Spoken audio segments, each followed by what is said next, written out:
Welcome to ScaryTales and VN, where the rain whispers secrets of the unknown, and the darkness cradles your deepest fears. Tonight, let the soothing sound of rain and my voice guide you through a chilling tale, a true story.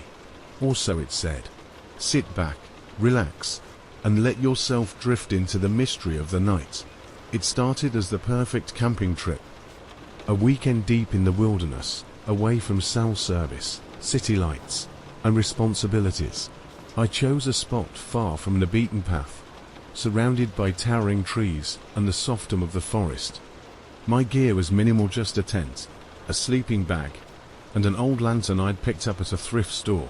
The lantern had a certain charm, with its glass panels and tarnished brass, but something about it felt off. By the time I reached the campsite, the sun was already dipping below the horizon. I pitched my tent quickly, lit the lantern, and sat by the fire, listening to the distant sounds of nature. The forest seemed alive, yet oddly quiet. I chalked it up to the isolation and tried to shake the unease settling in my chest.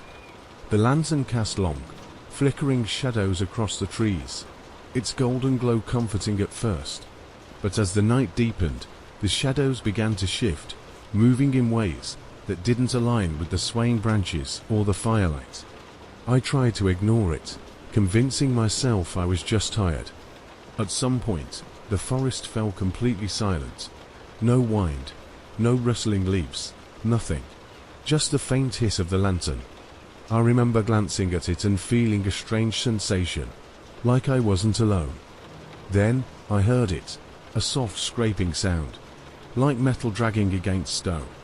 It was faint at first, but it grew louder, circling the campsite. I held my breath, straining to hear over the pounding of my heart. Just the wind, I whispered to myself. But the scraping continued, steady and deliberate, moving closer. I grabbed my flashlight and scanned the trees. Nothing, just endless darkness beyond the lantern's glow. Then the lantern flickered violently. Its flame shrank to a faint ember before surging back to life, casting a new shadow on the trees, one that didn't belong to me. It was the outline of a man, tall and gaunt, standing motionless at the edge of the light. I froze, my flashlight trembling in my hand. "Who's there?" I called, my voice cracking. The shadow didn't move. I stepped back, tripping over the edge of my tent, and fell hard. When I looked up, the shadow was gone. The lantern flickered again, and the scraping sound returned, louder and closer. Panic set in. I grabbed the lantern, intending to douse the flame, but as soon as I touched it, an icy chill shot through my body. I dropped it immediately, my hands trembling, and that's when I heard it, a voice, low and broken, whispering from the darkness, "Give it back." My heart stopped. The words were clear, guttural, and filled with anguish. "Give it back." The voice was closer now, as though it were inside the tent with me. I scrambled to my feet, grabbing the lantern with shaking hands. I ran to the edge of the campsite and hurled it into the woods. The glass shattered on impact, the flames snuffing out instantly. Silence. The scraping stopped, and the voice faded into the wind. The forest came alive again with the sounds of crickets and rustling leaves, as though nothing had happened. I didn't stay to find out if it was over. I packed up my gear in record time and left the campsite, driving until the first light of dawn appeared on the horizon. But even now, weeks later, I can't shake the feeling that something followed me home. Every now and then, late at night, I swear I hear it, the faint scrape of metal against stone, and the soft hiss of a lantern that isn't there. The silent hitchhiker. It was late, past midnight, when I found myself driving down an empty stretch of highway cutting through dense woods. The rain was relentless, hammering against my windshield and blurring the edges of the road. I'd been driving 4 hours, my eyes heavy and my mind fogged with exhaustion. The radio, barely audible over the storm, crackled with static before fading completely. I fiddled with the dial to no avail. Frustrated, I glanced at the passenger seat where my thermos sat, empty. I sighed, longing for a cup of coffee and some human interaction to break the monotony of the road. Then I saw her. She stood on the shoulder of the highway, illuminated briefly by my headlights. A young woman, drenched from head to toe, her dark hair plastered to her face. She didn't wave or signal for help. She simply stood there, staring ahead. My heart leapt. Who would be out here at this hour, in the middle of nowhere? I slowed the car, pulling over a few yards ahead of her. Through the rearview mirror, I saw her hesitate before walking toward me. When she reached the car, she didn't knock or speak. She just opened the passenger door and slid in, her soaked clothes leaving a puddle on the seat. She didn't look at me, only stared straight ahead with a vacant expression. "Rough night?" I asked, trying to break the ice. She nodded faintly, but said nothing. Her hands, pale and trembling, rested on her lap. "Where are you headed?" She hesitated before murmuring, "Just up the road." Her voice was soft, almost a whisper, and it sent a chill down my spine. We drove in silence, the only sound the rhythmic thud of the windshield wipers. Something about her unsettled me, the way she sat perfectly still, the way her gaze never left the Rain Street window. I told myself she was just cold and scared, but the feeling lingered. After a few minutes, she spoke again. "Thank you for stopping. Most people don't." I forced a smile. "Well, I couldn't just leave you out there in this weather." She turned to look at me then, her dark eyes meeting mine. They were filled with an emotion I couldn't place, something between sorrow and fear. "Have you driven this road before?" she asked. "Not often," I replied. "Why?" Her gaze shifted back to the window. "It's a dangerous place." I felt a shiver run through me. "What do you mean?" She didn't answer. Instead, she pointed ahead. "You can drop me off here." I frowned. There was nothing but forest on either side of the road. "Are you sure? There's no shelter here?" She nodded. "I'll be fine." Reluctantly, I slowed the car and pulled over. She opened the door, stepping out into the rain without another word. I watched her in the rearview mirror as she walked toward the trees and disappeared into the darkness. Confused and uneasy, I drove off, eager to put some distance between us. But a mile down the road, I saw her again. She was standing on the shoulder, just as before, her clothes dripping and her hair plastered to her face. My chest tightened. I gripped the wheel, my knuckles white, and sped past her, refusing to stop this time. When I glanced in the rearview mirror, she was gone. The rest of the drive was a blur. I didn't stop until I reached a gas station at the edge of a small town. The fluorescent lights and hum of activity were a welcome relief.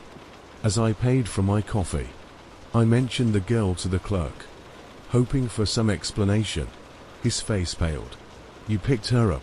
he asked, his voice barely above a whisper. I nodded. "Why?" He swallowed hard. "That girl. She died on that road years ago. Hit by a car while walking home in the rain. People say she still tries to get rights, but no one who stops for her ever makes it to town." The coffee slipped from my hands, splattering across the counter. I left the station without another word, my mind racing. To this day, I don't know what saved me, whether it was my decision not to stop the second time or sheer luck. But I haven't driven that road again, and I never will. Even now, when it rains, I sometimes catch a glimpse of her in my rearview mirror, her pale face staring back at me, her eyes filled with sorrow.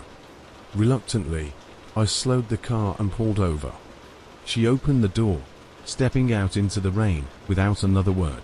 I watched her in the rearview mirror as she walked toward the trees and disappeared into the darkness. Confused and uneasy, I drove off, eager to put some distance between us. But a mile down the road, I saw her again. The whispering shadows. It was the perfect spot for camping deep in the woods, far from the noise of the city. My friends and I had been planning this trip for months, excited about the idea of spending a weekend under the stars. The campsite was nestled beside a crystal clear lake, surrounded by towering pines. It was serene, almost magical. As the sun set, painting the sky with hues of orange and pink. We gathered around the campfire, sharing stories and laughing over roasted marshmallows. The warm glow of the flames cast flickering shadows on the trees, and the sound of the crackling fire was a comforting backdrop to our conversations. Then someone suggested we tell ghost stories. It seemed like a harmless idea at first. We went around the circle, each person trying to outdo the last with tales of haunted houses, vengeful spirits, and cursed objects. But when it was my turn, I hesitated. "You guys want to hear a true story?" I asked, my voice dropping just enough to make them lean in closer. The playful atmosphere shifted slightly, curiosity replacing laughter. "This happened to my uncle," I began. "He was an avid camper, just like us. Loved being out in the wilderness, far from everyone and everything. One summer, he decided to camp alone in a forest just like this one. Said he wanted to connect with nature." My friends exchanged uneasy glances. The fire crackled, sending sparks into the air. The first night was peaceful. He set up his tent, cooked his dinner, and fell asleep to the sound of crickets and the wind rustling through the trees. But on the second night, something changed. He woke up in the middle of the night to a strange noise, a faint whispering, like someone talking just outside his tent. I paused for effect, letting the silence stretch. At first, he thought it was the wind. But as he lay there, listening, the whispers grew louder. He couldn't make out the words, but it sounded like several voices, all speaking at once. And they were getting closer. One of my friends shifted uneasily, glancing over their shoulder toward the dark woods. He unzipped the tent just enough to peek outside. The fire had burned down to embers, and the forest was pitch black. But he swore he saw movement, shadows flitting between the trees, too fast and too silent to be animals. He called out, asking if anyone was there, but the whispers only grew louder, more frantic. It was like they were circling his tent. I leaned forward, lowering my voice. He didn't sleep that night. Just sat there, clutching a flashlight, listening to those whispers until dawn. When the sun finally came up, everything stopped. The forest was silent again, and there was no sign of anyone or anything around his campsite. He packed up and left as quickly as he could. But here's the thing. When he got home, he found scratches on his tent, like something had been clawing at it during the night. And his gear, his flashlight, his knife, even his boots had these strange black marks, like soot or ash, that wouldn't come off no matter how much he scrubbed. I sat back, letting the story sink in. The fire crackled, and the shadows around us seemed to press closer. "So," I said, my voice barely above a whisper, "if you hear whispering tonight, don't go outside the tent, and whatever you do, don't answer." The group laughed nervously, trying to shake off the tension. But as the night wore on and the fire died down, the forest seemed a little darker, the silence a little heavier.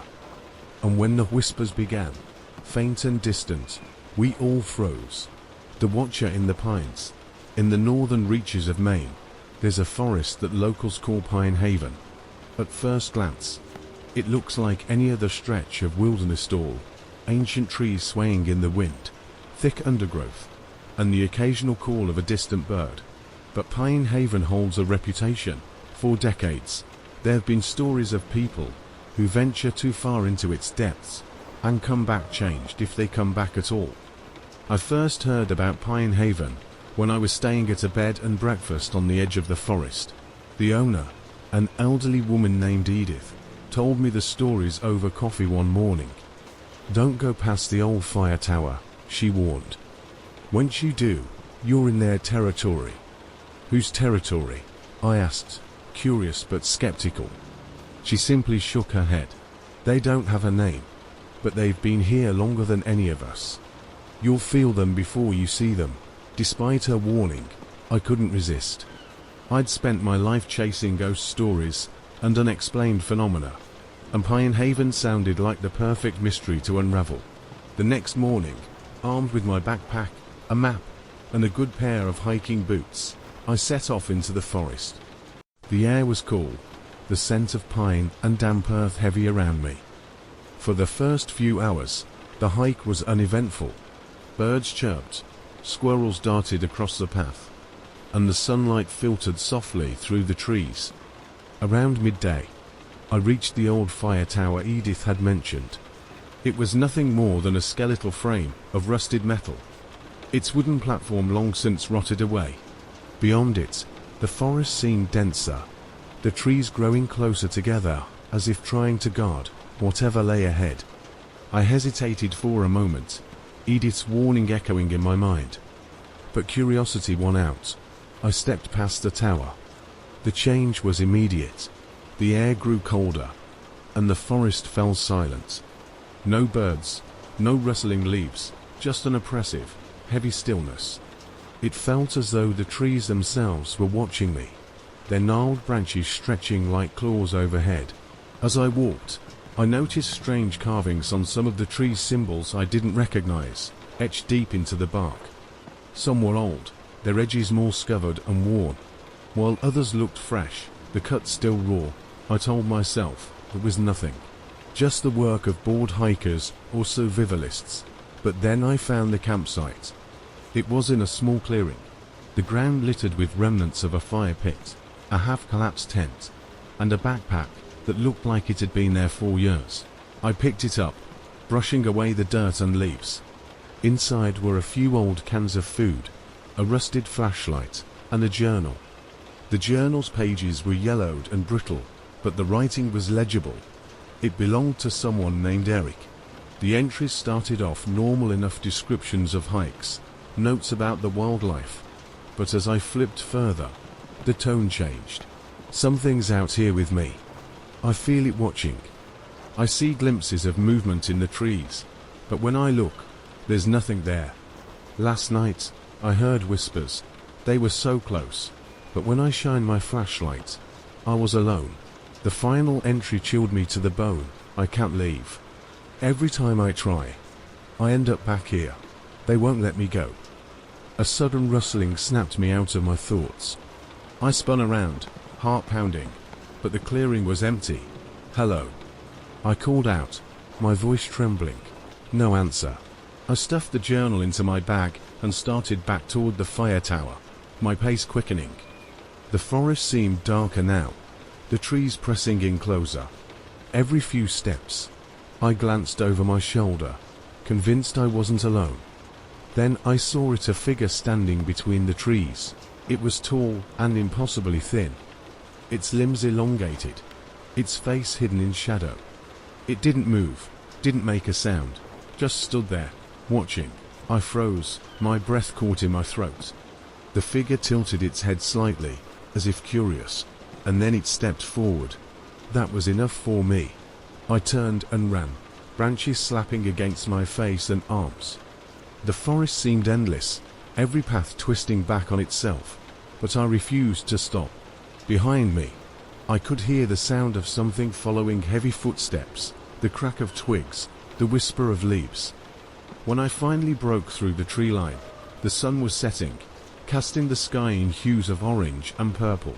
I didn't stop running until I reached the bed and breakfast. Edith was waiting on the porch, her expression grim. She didn't ask where I'd been or what I'd seen. She simply handed me a cup of tea and said, "They let you go. Consider yourself lucky." I left Pine Haven the next morning and never looked back. But sometimes, in the dead of night, I dream of that forest. And when I wake, I can still feel the weight of those eyes, watching me from the darkness. 11:18. Strong. Heart. O. H. Zenter chak ki githa files vow kg zem later chak ki gi. The weight of regret. It was a cold, rainy night when I found myself driving down the old highway again. The road was empty, save for the occasional flicker of my headlights illuminating the thick trees lining the way. It had been years since I last passed through this stretch, but the memories of that night still lingered, haunting me like a shadow I couldn't shake off. I had made my peace with a lot of things in life, but not that, not her. I tried to focus on the road, to keep my mind occupied. But the soft hum of the tires against the wet pavement only made my thoughts louder. I couldn't stop thinking about her, about what happened that night. I glanced at the passenger seat next to me, where the empty space seemed to mock me. I could almost hear her laugh, see her smile, feel the warmth of her presence. It felt like she was still here, still with me. But I knew that wasn't true. We were supposed to be together. She had been my everything, the one person who truly understood me, the one person who made me feel alive. But I had failed her. I had failed us both. As the rain continued to pour, I remembered the night we argued, the night I pushed her away. I had been so focused on my own struggles, my own fears, that I couldn't see what she was going through. She needed me, but I couldn't give her the support she deserved. I wasn't there when she needed me the most, and that was something I could never forgive myself for. The last words I said to her were harsh, full of frustration and anger. I never got the chance to apologize. The rain grew heavier, pounding against the windshield, as if urging me to face the truth, to confront the guilt that had followed me all these years. It was as if the storm itself was a reflection of the turmoil inside me. I took a deep breath and turned the car onto a familiar, narrow road. The trees crowded in, their branches reaching out like skeletal arms. There, in the distance, I saw it, the old house where we had spent so many late nights together, laughing, talking, dreaming. I pulled over, my heart racing. It felt like I was standing at the edge of a cliff, about to take a leap I wasn't sure I was ready for. I stepped out of the car and walked toward the house, the rain soaking through my clothes, but I didn't care. I had to face it. I had to confront the ghosts of the past, or they would continue to haunt me. I reached the front door and hesitated. There was a faint light flickering in the window, almost as if someone were inside, waiting. But I knew that was impossible. No one had lived here for years. Not since the accident. The memories came flooding back, crashing over me like a tidal wave. The sound of her voice, the way she used to laugh, the warmth of her touch. But now, there was only silence. I knocked on the door, my heart thudding in my chest, and then it creaked open. There she was, standing in the doorway, her figure bathed in the dim light. Her eyes met mine, and for a moment, I couldn't breathe. She looked the same, as if no time had passed at all. But her expression was different. It was sad, and in her eyes, I saw the pain I had caused her. "I'm sorry," I whispered, the words barely escaping my lips. "I never meant for any of this to happen. I was wrong." She didn't speak. She just stood there, staring at me with those eyes, as if waiting for me to say more. And then, the words came, the ones I had been holding on to for so long. "I love you. I always have, and I always will. I was a fool to let you go. I've lived with the weight of my mistakes every day, and it's something I'll carry with me forever." The rain continued to fall, the world around me quiet, as if holding its breath. The woman in front of me, though no longer of this world, had given me the chance to say what I needed to say. And for the first time in years, I felt a sense of peace. I realized that some regrets would never go away, but they could be a catalyst for change, for growth, and for forgiveness of both her and myself. As I turned to leave, I heard her soft voice, just above a whisper. "It's never too late to make things right." I looked back, but she was gone, and the weight of regret that had haunted me for so long, it finally lifted. 12:05. Strong. Heart. Oh, H-zem terchak ki githa files vow kg-zem later chak ki. The house on the hill. The night felt heavier than usual, as though the darkness itself had weight. A thick mist clung to the ground, winding its way around the trees like a living thing, swallowing the road ahead of me. The house was up there, perched on the hill like a dark sentinel, watching all who dared approach. I had heard the stories. Everyone had heard the stories. But tonight, I wasn't content with just hearing them. I had to see it for myself. The road to the house was long, winding, and treacherous. My headlights barely cut through the fog, and I could feel the temperature drop as I climbed the hill. The tires of my old truck skidded on the wet gravel as I approached the iron gates, which stood slightly open as if inviting me in.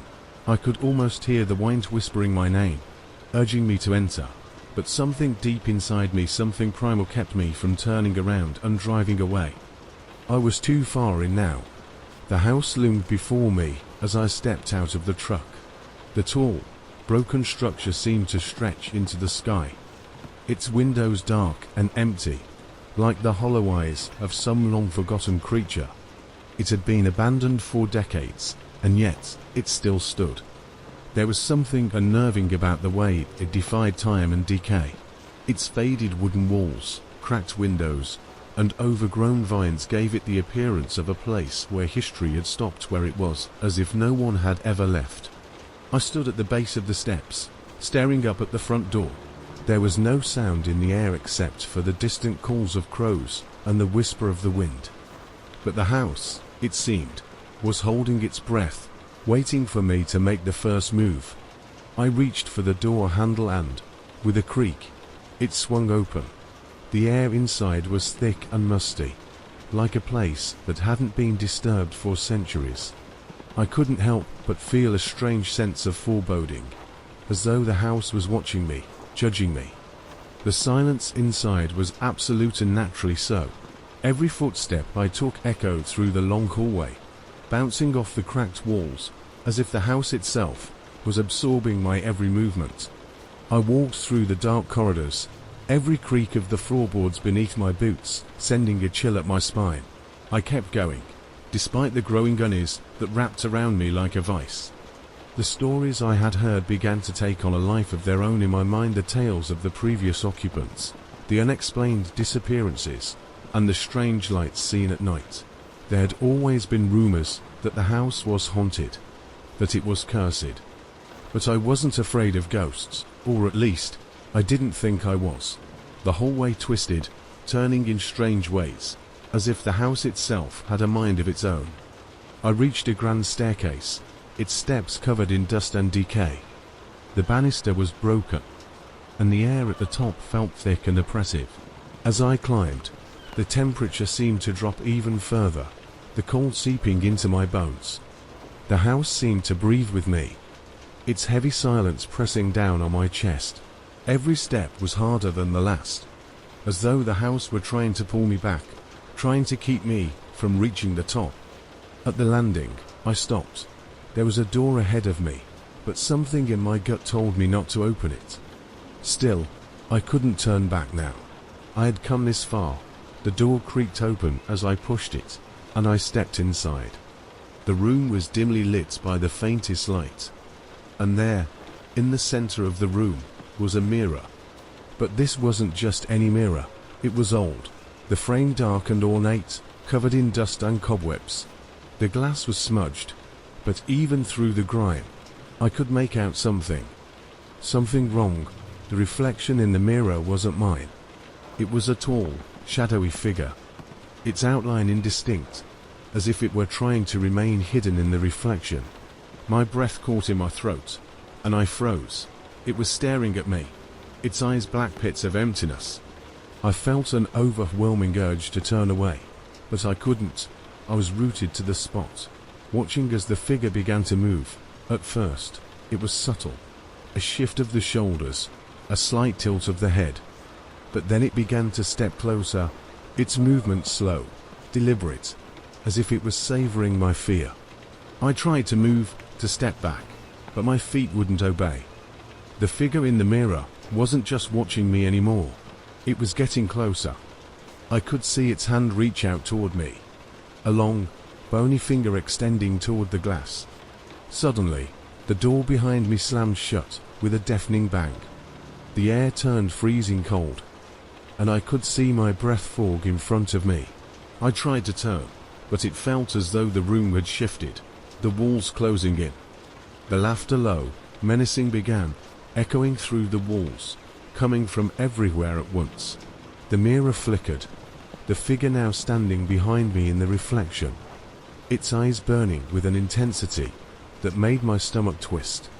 And then, the figure in the mirror smiled. It wasn't a smile of kindness. It was twisted, malicious, like it knew something I didn't. And in that moment, I felt it, a presence behind me, cold and suffocating, like the shadow of death itself. The thing in the mirror was no longer just a reflection. It was real. I spun around, but the room was empty. The laughter continued, louder now, closer. The walls seemed to breathe, in and out, like the house was alive. And then, I heard it, a soft whisper, barely audible, coming from somewhere in the darkness. "You shouldn't have come. You'll never leave." I ran, my heart pounding in my chest. I stumbled down the stairs, the laughter following me, the cold air pressing against my skin. I didn't stop, didn't look back. The door was still locked. My hands shook as I fumbled for the key, but when I finally managed to turn the handle, the door swung open, and I ran outside. But even as I sprinted down the driveway, I could hear the laughter, still echoing from the house. The coldness, the presence, it was still there, still watching. I reached my truck, throwing open the door and slamming it shut behind me. I didn't start the engine right away. I just sat there, breathless, my heart still racing. But then, as I looked up at the hill, I saw it. A figure standing in the window of the house, watching me. The same figure from the mirror. I didn't drive away. I couldn't.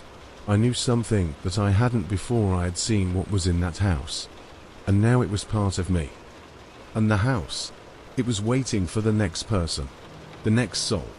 As I drove away, I kept glancing in the rearview mirror, half expecting to see that figure following me, lurking in the darkness.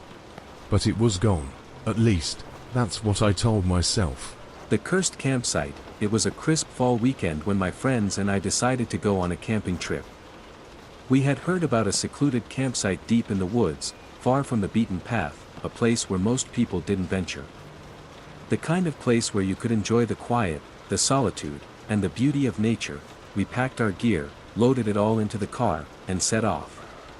After hours of driving, the pavement gave way to dirt roads, and then we reached the trailhead. We set off on foot, eager to reach our destination. The air was fresh, the trees were tall and majestic, and everything seemed peaceful, but there was something unsettling about the place. The deeper we went into the woods, the quieter it became. No birds chirped. No animals scurried across the underbrush. Just the sound of our footsteps on the forest floor and the occasional rustle of leaves in the wind. We couldn't shake the feeling that we were being watched. After a couple of hours, we finally arrived at the campsite. The site was surrounded by tall trees, their branches forming a canopy overhead. A small stream flowed nearby, its gentle sound soothing to the ear. It was perfect. We set up our tents and started a fire. We spent the evening telling stories, roasting marshmallows, and enjoying the peace of the forest. As night fell, the temperature dropped sharply. We gathered around the fire, trying to stay warm. When one of my friends, Sam, mentioned something odd. "You know, I read about this place before we came here," he said, his voice lower than usual. Apparently, it's cursed. We all laughed it off, brushing it off as one of Sam's usual creepy stories. But Sam was insistent. He explained that years ago, a group of campers had come to the same site, and they had mysteriously disappeared.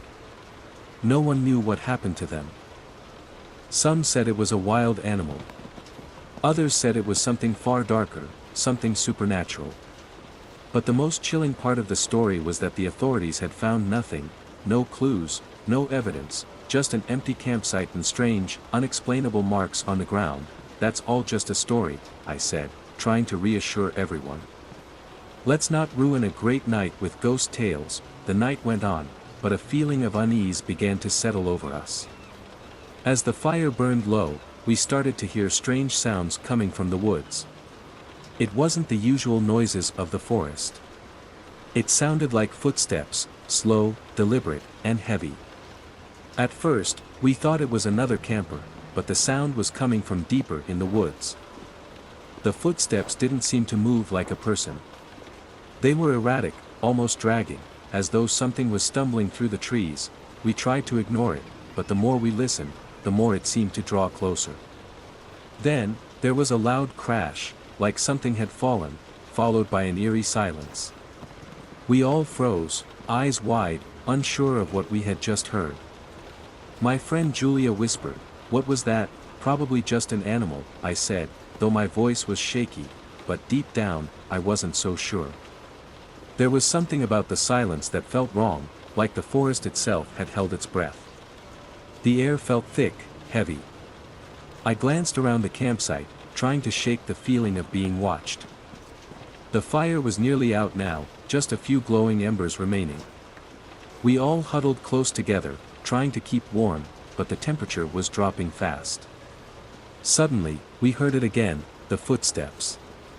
Closer this time. The sound of something dragging itself through the leaves. "I'm going to check it out," Sam said, standing up. "Stay here. Don't move." "No way," I said, grabbing his arm. "You're not going out there alone. Whatever it is, it's not safe." We argued for a few moments, but eventually, we all agreed to stick together. We grabbed our flashlights and cautiously stepped away from the fire. The air felt thicker now, like it was pressing against us. Every step we took seemed to echo in the silence. The footsteps were still there, dragging, just beyond the range of our flashlights. Then, we saw it, a figure, pale, gaunt, and impossibly thin, stumbled out from behind a tree. Its face was obscured by matted, dark hair, but we could see its mouth hanging open in a grotesque smile, its teeth yellowed and sharp. It was dragging something behind it, something long and heavy, scraping along the ground. We froze in terror as the figure lurched closer. It didn't seem to notice us at first, its head tilted at an unnatural angle as it dragged its feet along the forest floor. But as it came closer, we could hear its breath, ragged, labored, as though it was struggling to stay upright. Then it stopped, it turned its head slowly, its gaze locking onto us. For a moment, everything went still. The forest, the air, even the wind seemed to stop. We couldn't move, couldn't speak, couldn't even breathe. The figure let out a low, guttural growl, then started toward us, faster than I could have imagined. We ran, we didn't look back, but the sound of its footsteps followed us, dragging, scraping, getting closer and closer with every step. We sprinted through the trees, our hearts pounding, our breath coming in gasps, until we finally reached our tents. We scrambled inside, locking the zippers tight, hoping whatever it was couldn't get in, but the sound didn't stop. For hours, it seemed to circle our campsite, dragging its feet around the tents, pacing back and forth, its presence suffocating. And then, as suddenly as it had come, it stopped. The silence returned. We didn't sleep that night. We just sat in the dark, listening to the wind, the forest, and the distant sound of the thing that had haunted us. We didn't dare leave the tents until the first light of dawn broke through the trees. When we finally emerged, the campsite was empty, and the forest seemed to be its usual quiet self. We packed up quickly and left without saying a word, each of us too shaken to speak. As we drove away, I couldn't shake the feeling that something was still watching us from the trees, and to this day, I wonder what we encountered that night. What cursed presence lurked in the woods, waiting for its next victim? I don't know, but one thing is certain, I'll never go camping in those woods again. The Lantern by the Lake. There's a story my grandfather used to tell me when I was a kid, a tale about a man who ventured into the woods and found himself at the edge of a misty lake. He called it, The Lantern by the Lake, and as I grew older, I couldn't help but shake the feeling that it was more than just a story. It was during a camping trip last year that I found myself replaying his words in my head. My friends and I had chosen a remote spot by a lake deep in the forest. It was beautiful during the day, serene and untouched, but as the sun set, the place took on an eerie quality.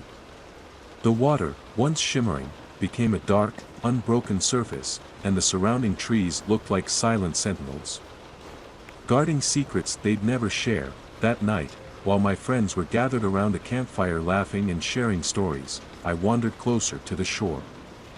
I don't know why, I just felt drawn to the water, as if something was waiting for me. That's when I saw it, a faint glow on the far side of the lake. At first, I thought it was the moon reflecting on the water, but this light was too focused, too deliberate. It swayed gently, like someone was carrying a lantern and walking slowly along the shore. My grandfather's story flashed through my mind. He had described a lantern that appeared only to those who were alone, a light that called out to the lost, the curious, or the reckless. He warned that if you followed it, you might never come back. I should have walked away. I should have turned back to the fire, laughed with my friends, and forgotten about the glow. But I didn't. Something inside me, curiosity, stupidity, or maybe both, urged me forward. The forest around the lake was dense, but the path leading to the light was strangely clear.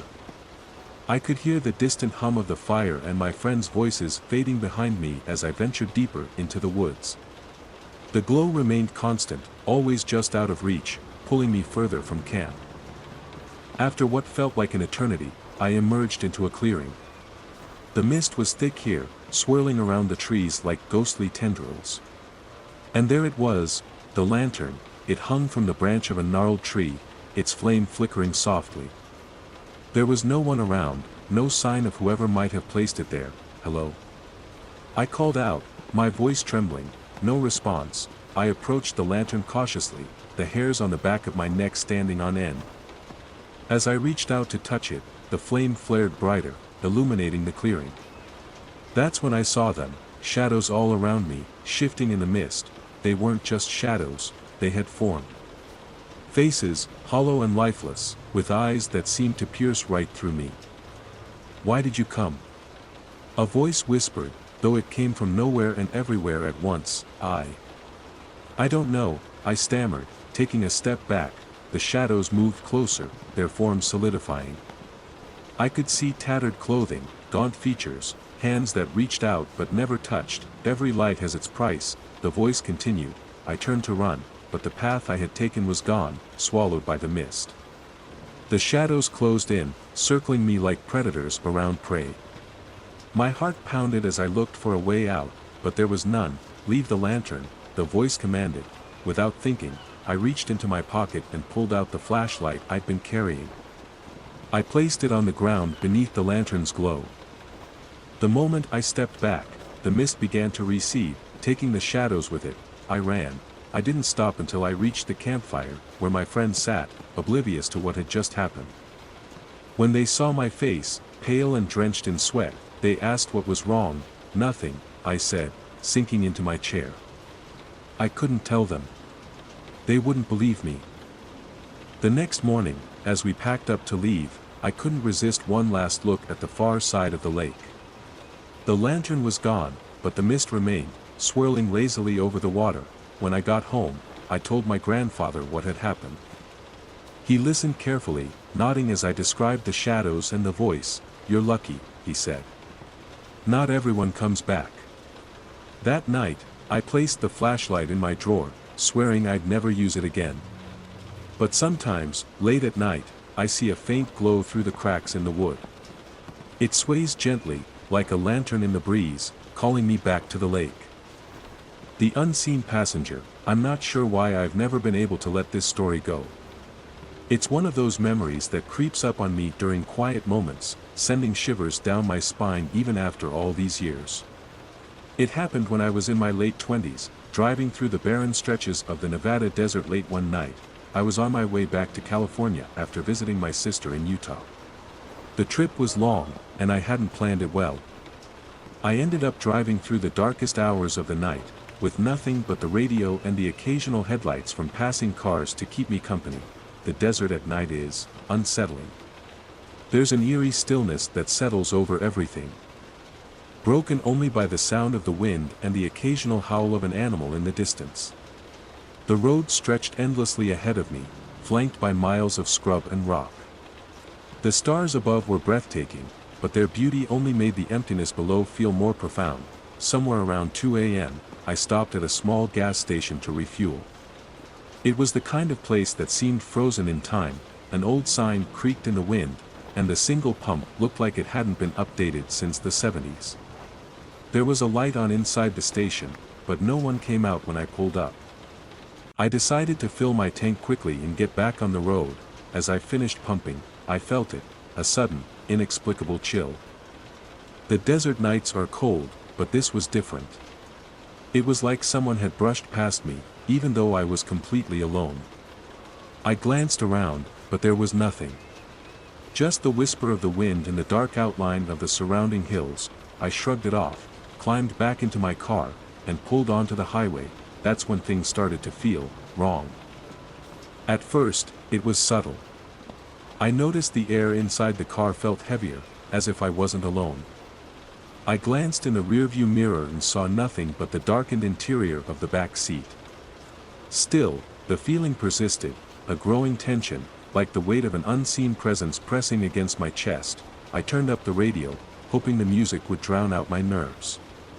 But then, over the sound of the song, I heard it, a faint rustling noise coming from the back seat. I froze. The sound wasn't loud, but it was distinct.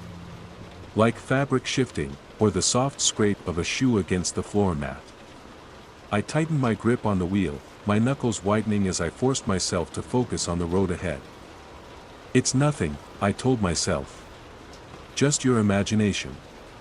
But the noise didn't stop. It grew louder, more insistent. I glanced in the mirror again, my eyes darting to every corner of the back seat. It was empty, completely empty. Yet the sound continued, now accompanied by a faint whispering, my breath caught in my throat. The whispers were soft, almost imperceptible, but they were there. Words I couldn't understand, spoken in a voice that didn't belong to me. I swallowed hard and tried to keep driving, but my hands were shaking. My heart pounded in my chest, and my mind raced with questions. Was I imagining this? Was I too tired to be on the road? Then, out of the corner of my eye, I saw it, a shadow, just for a split second. In the rearview mirror, I slammed on the brakes, skidding to a stop on the empty highway. My heart was in my throat as I turned around in my seat, fully expecting to see someone, or something, sitting behind me, but there was nothing. The car was empty. For a moment, I just sat there, frozen in the silence. Then, slowly, I reached over and turned on the dome light. The soft glow illuminated every corner of the car, proving once and for all that I was alone. I exhaled shakily and started the car again, desperate to put as much distance between me and that gas station as possible, but the feeling of being watched never went away. For the next 2 hours, I kept checking the mirrors, my eyes darting between the road and the back seat. Every now and then, I thought I saw movement, a flicker of a shadow, the brief outline of a figure. But every time I turned to look, there was nothing there. When I finally reached the outskirts of the next town, the oppressive feeling lifted. The whispers stopped, and the air inside the car felt normal again. I pulled into a brightly lit diner, my hands still trembling as I parked the car. I stumbled inside and ordered a coffee. Desperate for the comfort of other people, the waitress must have noticed how shaken I was because she asked if I was okay. I hesitated, then told her about what had happened. She listened carefully, her expression unreadable. When I finished, she nodded slowly and said, "You're not the first. A lot of people driving through that stretch at night say they've felt something." I didn't ask her to elaborate. I didn't want to know. I stayed at that diner until the sun came up, too afraid to get back in the car. When I finally did, the drive felt different. The desert didn't seem as menacing in the daylight, but I couldn't shake the memory of that night, the whispers, the shadow. The feeling that I wasn't alone. To this day, I avoid that stretch of highway whenever I can. Some roads are better left untraveled at night. The house on Ridgeway Lane. I never thought I'd tell this story out loud. It's something I've tried to push to the back of my mind for years. But on quiet nights, when the wind howls just right, it all comes flooding back. The sounds, the sights, the overwhelming sense of dread. I was 19 at the time, home from college for the summer. My best friend, Caleb, and I spent most of our evenings driving around the back roads of our small town, looking for adventure. Our town wasn't much, just a handful of stores, a diner, and plenty of farmland. But it had its share of local legends, and one, in particular, fascinated us: the house on Ridgeway Lane. The house had been abandoned for decades, sitting at the end of a long dirt road surrounded by dense woods. The locals avoided it, claiming it was cursed. Stories ranged from ghostly apparitions to people hearing screams late at night. Caleb and I, being the fearless teenagers we thought we were, decided to check it out.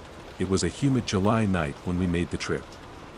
Armed with nothing but flashlights and a cheap digital camera, we drove down Ridgeway Lane, our car kicking up dust as we neared the house.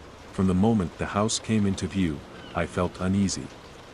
It was a two-story structure with peeling paint and broken windows, the kind of place that seemed to absorb the darkness around it.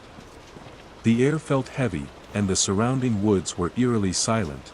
No crickets, no rustling leaves, just an oppressive stillness. We parked the car at the edge of the driveway and stepped out.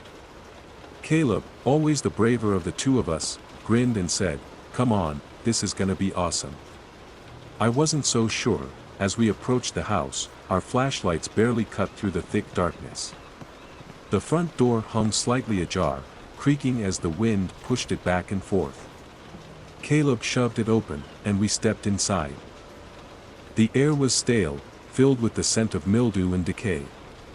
The wooden floor creaked under our weight, and our footsteps echoed through the empty rooms. The house was empty, save for a few pieces of broken furniture and some graffiti on the walls.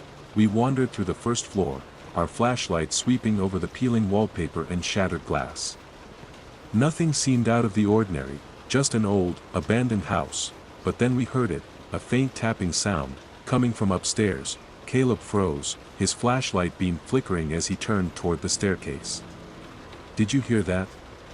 he whispered. I nodded, my throat dry.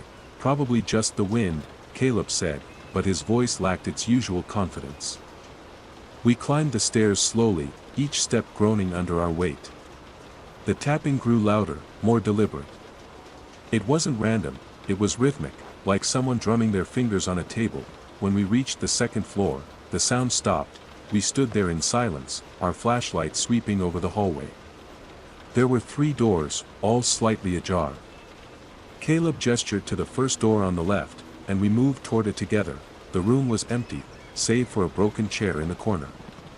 We checked the other 2 rooms with the same result. "Nothing, see?" "It's nothing," Caleb said, trying to sound brave.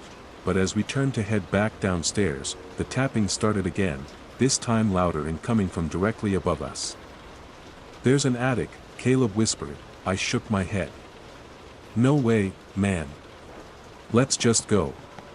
But Caleb was already moving, shining his flashlight at a pull-down attic ladder at the end of the hallway.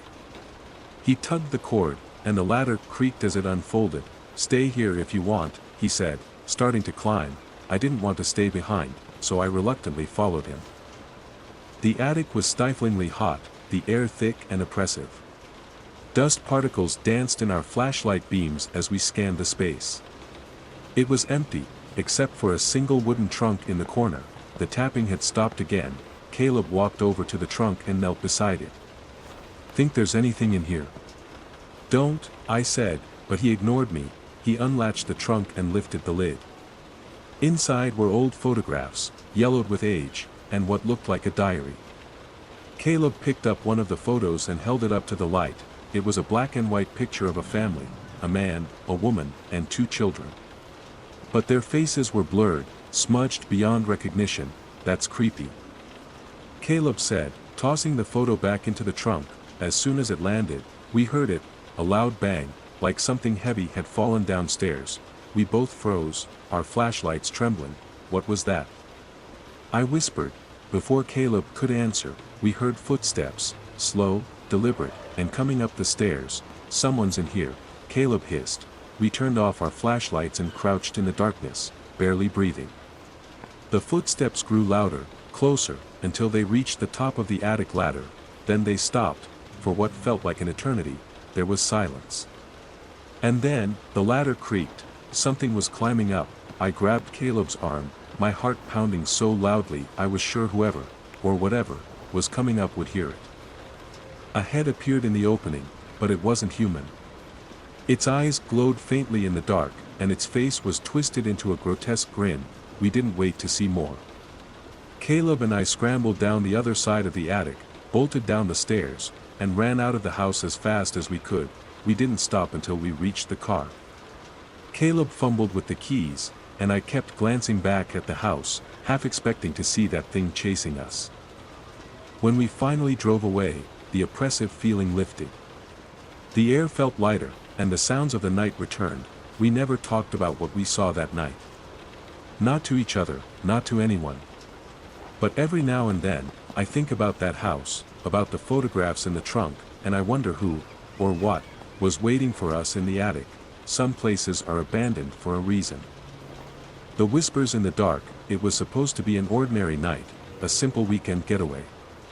My friend Mark and I had been planning this camping trip for weeks. We picked a quiet spot deep in the woods, far from any trails or roads. The idea was to get away from everything, away from work, away from people, and just relax under the stars. Little did I know that this night would turn into something I would never forget. We arrived in the late afternoon, the sun still high in the sky, casting long shadows across the forest floor. The air was crisp, and the scent of pine filled the air. After setting up our tent in a small campfire, we made dinner, enjoying the quiet solitude of the woods. The night was calm, and the only sounds were the crackling of the fire and the occasional hoot of an owl. As the evening grew darker, Mark pulled out a couple of beers and suggested we tell ghost stories. It wasn't the first time we had done this, and I was eager to hear some of his wild tales. He had a way of telling stories that always gave me the chills, even if I didn't fully believe in the supernatural. That's when he told me about the whispers. The locals around here, Mark began, taking a swig of his beer, they tell stories about strange things happening in these woods. They say that if you listen carefully, you can hear whispers in the dark, even when there's no one around. I chuckled. Whispers? You mean like the wind? Or maybe just animals? Mark shook his head. No, these are different. The whispers sound like voices, human voices. They'll call your name, and if you answer, they'll lead you deep into the woods where you'll get lost. They say it's like a curse. Once they've got you, you can never find your way out. I laughed it off, brushing it aside as just another local legend. That's just a story, man. You know that, right? Mark gave me a serious look. Maybe. But I've heard things, and you don't have to believe me, but when you're out here, in the dark, alone, it's different. The conversation died as we sat quietly, listening to the fire crackle. The night had grown eerily still. I tried to shake off the uneasy feeling creeping up my spine, but it wasn't long before I started to hear something. A faint sound. It was a whisper, barely audible, carried on the night air. At first, I thought it was just the wind. But then it happened again. This time, it was louder, more distinct. A voice. My name, James. I froze. My heart skipped a beat. I looked over at Mark, but he was staring into the fire, seemingly oblivious. I stood up slowly, looking around the campsite. The trees loomed over us, their shadows stretching long in the moonlight. I tried to shake off the feeling, but the voice. It was unmistakable, James. It was coming from the woods. It sounded like my name, but it wasn't Mark. It was too soft, too distant. I walked toward the edge of the camp, straining to hear it again. There it was, just on the edge of my hearing, James. I turned to Mark, my voice tight. Did you hear that? Mark didn't respond right away. He was still staring into the fire, his face unreadable. Hear what? He asked, as if nothing was wrong. I stepped closer to him, feeling my heart pound. There's something out there. Someone is calling my name. Mark raised an eyebrow. Man, you're just hearing things. It's probably just a deer or something. But I couldn't shake the feeling that something wasn't right. The whispers grew louder, clearer, and closer. I turned toward the trees once more, feeling my skin prickle with unease. James. This time, the voice was clearer than ever, and it was coming from the darkness in front of me. It felt wrong, too deliberate, too human. I backed away slowly, my eyes fixed on the shadows. Do you hear it? I asked Mark, my voice shaking now. Mark looked at me, his expression suddenly changing. His face paled as he stood up, scanning the woods. Yeah, I hear it. What the hell is that? I didn't wait for an answer. I grabbed my flashlight, the beam cutting through the dark trees. But no matter how far I shined the light, I couldn't see anything.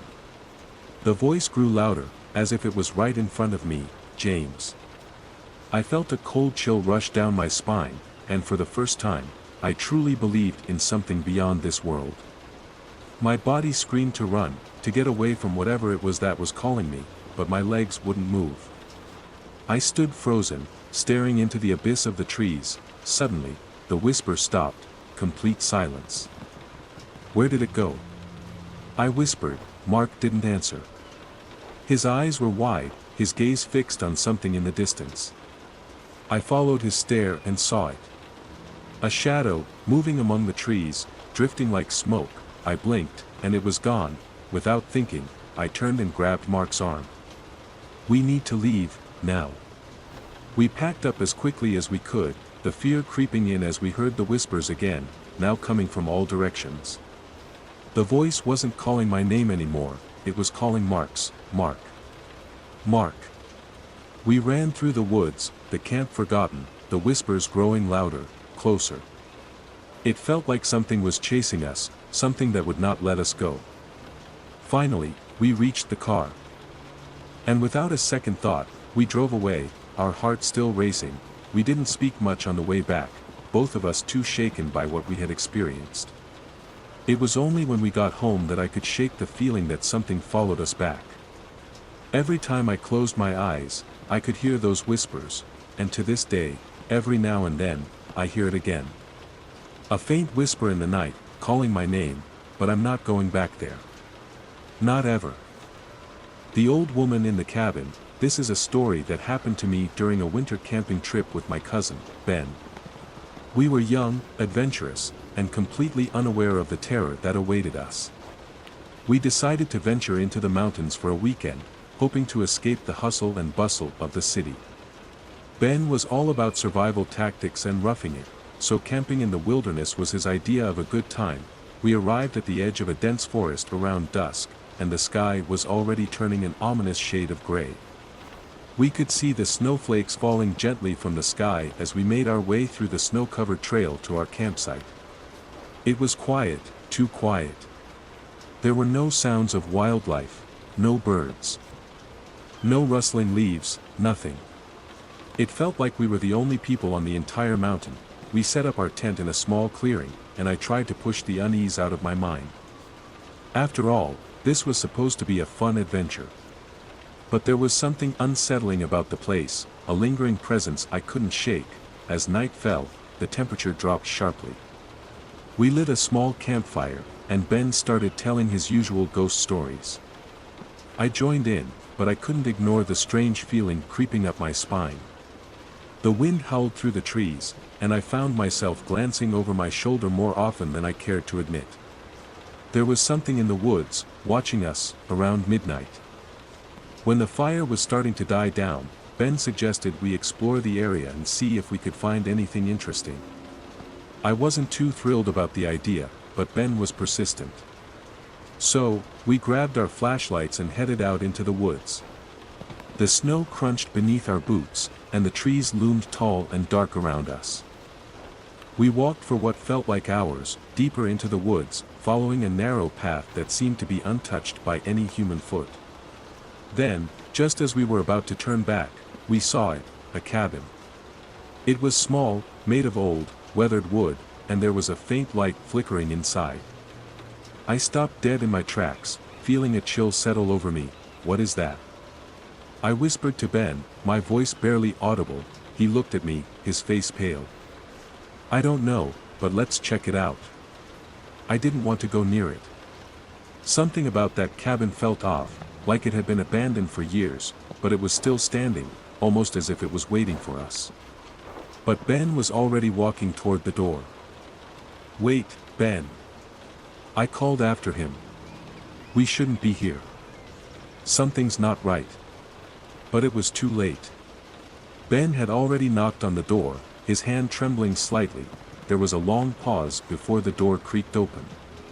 An old woman appeared in the doorway, her face obscured by the dim light. She was hunched over, with wild, unkempt white hair and deep, sunken eyes that seemed to pierce right through me. "What are you doing out here so late?" she asked, her voice raspy, like dry leaves scraping together. "We were just exploring," Ben replied, his voice steady despite the nervousness I could hear beneath it.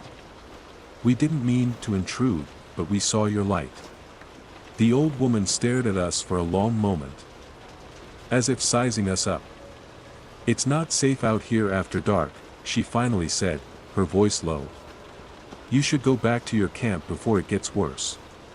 Ben nodded, but I could tell he wasn't entirely convinced. "We will, but could we warm up for a minute? It's freezing out here." The woman didn't answer at first. She simply stood in the doorway, her shadow looming like a specter. Then, without another word, she stepped aside and motioned for us to come in. We hesitated but ultimately stepped into the cabin. The interior was dimly lit, with a few candles scattered around. The air smelled musty, and the walls were lined with strange, old relics, dolls, trinkets, and what looked like animal bones hanging from the ceiling. There was something very unsettling about the whole place. The woman gestured for us to sit by the fire in the corner of the room. The flames flickered brightly, casting long shadows across the cabin. Ben and I sat down, both trying to ignore the feeling of dread creeping over us. She sat opposite us, staring into the fire. "Not many people come here anymore," she said, her voice softer now. "Not since the last ones disappeared." My stomach twisted at her words. "What do you mean?" I asked, trying to mask the fear in my voice. "The last group who came by," the woman said, her eyes glinting in the firelight, "they thought they could handle the dark. They thought they could laugh at the old stories, dismiss the warnings. But in the end, they were lost to the woods, just like all the others." I swallowed hard. "What happened to them?"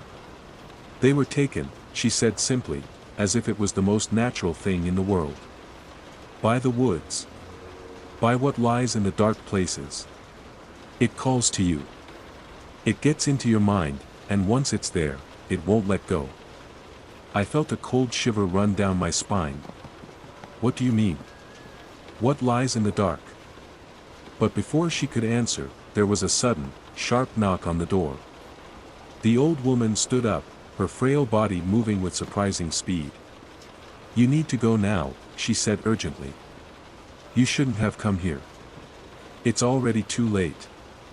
Ben and I exchanged a glance, our hearts pounding. "What do you mean?" Before we could finish, she hurried to the door, blocking us from the way out. "You're not safe here. Get out now, or it will be too late." The knocking on the door grew louder, and I could hear something, or someone, scraping at the wood. It wasn't human. It sounded like claws, scraping against the door, trying to get in. My pulse raced, and I felt panic rising in my chest. Without thinking, I grabbed Ben's arm and pulled him toward the door. The woman stepped aside, almost as if she knew we wouldn't stay. As we ran out into the cold night, I could hear the door behind us slam shut with a loud, echoing bang. We didn't look back. We made it back to our campsite as fast as we could, not stopping until we were safely inside our tent. But the rest of the night was restless. Every sound in the woods seemed to set us on edge. The whispering wind, the rustling of leaves, the faint sound of something moving just beyond the firelight, everything seemed wrong. The next morning, we packed up and left without a word. We never spoke of the cabin or the old woman again, but I know one thing for sure: whatever was out there, it wasn't finished with us, and it will never let us forget. The Haunting of Hollow Creek. It was a cold autumn evening when my best friend, Jake, and I decided to take a trip out to Hollow Creek. We were looking for some adventure, as young men do, eager to escape the confines of our everyday lives. Hollow Creek was an old, forgotten town that had been abandoned years ago, and although we had heard rumors of strange happenings, we were skeptical, more interested in the thrill of exploring than believing in ghost stories. We arrived just as the sun was setting. The air had a crisp bite to it, and the trees were bare, their skeletal branches reaching up to the sky. The wind howled through the streets of the deserted town, a constant reminder that we were in an eerie place. But Jake wasn't bothered by the chill or the unsettling silence. He was too excited to care about the warnings we had heard from locals before our trip. We made our way through the streets, shining our flashlights at the old, dilapidated houses. The buildings, once proud homes, were now crumbling shells, covered in ivy and moss. As we walked down the main street, I couldn't help but feel that we were being watched. I chalked it up to my imagination, but the feeling wouldn't go away. There was a church at the far end of town, its steeple broken and the roof caved in from years of neglect. But it was the only building that seemed relatively untouched by time. "Let's go in," Jake said. His voice filled with excitement. "I bet we'll find something cool in there." Against my better judgment, I followed him. The church was colder inside, and the air had a damp, musty smell. Our flashlights danced across the cracked pews and the altar, which was now covered in dust and cobwebs. But there was something about the place that felt different, almost alive. I felt the hairs on the back of my neck stand up. We walked to the back of the church, where a narrow staircase led to the basement. The door to the stairs was old, rusted, and hanging on its hinges. "You go first," Jake said, laughing nervously. "Are you kidding?" "You're the one who wanted to come in here," I said, trying to mask the fear creeping into my voice. Jake rolled his eyes and pushed the door open. All right, I'll go first." We descended into the basement, our footsteps echoing off the stone walls. The temperature dropped even further the deeper we went, and I began to feel an overwhelming sense of dread. The air was thick with the smell of mildew, and I could hear the faint sound of something scratching in the distance. Like nails on stone, I stopped dead in my tracks when I noticed a strange symbol carved into the wall. It was an intricate design, two intertwining circles with lines extending out from them, like the arms of some ancient creature. I didn't know what it was, but the feeling of wrongness in the air intensified. "What is that?" I whispered, pointing at the symbol. Jake walked over to examine it. "I don't know. Looks like some kind of ritual symbol." Just as he spoke, the temperature dropped dramatically. I could see my breath in the air, and I shivered involuntarily. Then, we heard it. A low, guttural growl from somewhere in the shadows, followed by the sound of something heavy dragging across the floor. My heart raced as I turned to Jake, but he was already backing away, his face pale. "We need to get out of here, now," he said, his voice shaky, but before we could move, the growling grew louder. It sounded like something was moving toward us, something big, with heavy footsteps. I couldn't make out what it was, but I felt its presence, like a shadow looming over me. Suddenly, the lights flickered, and I saw something, just for a split second, a figure standing at the top of the stairs. It was tall, unnaturally tall, with long, gangly arms and a face that was twisted and dark. Its eyes glowed with an unnatural, menacing light. I screamed, and without thinking, I grabbed Jake's arm and ran. We didn't look back as we rushed up the stairs, the sound of heavy footsteps chasing us from behind. The growling turned into a deafening roar, echoing through the church as if the building itself was alive with fury. We burst out of the church and into the street, gasping for breath. The wind had picked up, and the trees were swaying violently, as though the world itself was trying to keep us from escaping. We didn't stop running until we reached the edge of the town, too terrified to look back. When we finally made it to the car, we didn't speak for a long time. We were both too shaken to even form words.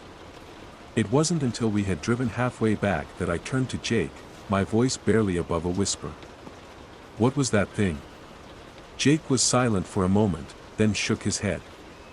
"I don't know, man. But I don't think we're ever going back there again. We never spoke about it after that night, but both of us knew something dark was waiting in that town, something that wasn't just a ghost. It was something older, something that had been there long before the town had been abandoned, and I had the sinking feeling that it was still out there. Watching, waiting for the next person foolish enough to wander into Hollow Creek, and whatever it was, I don't think it would ever let us forget. The Watcher in the Woods, I've always been the kind of guy who likes a good challenge, especially when it comes to exploring places that no one else dares to go.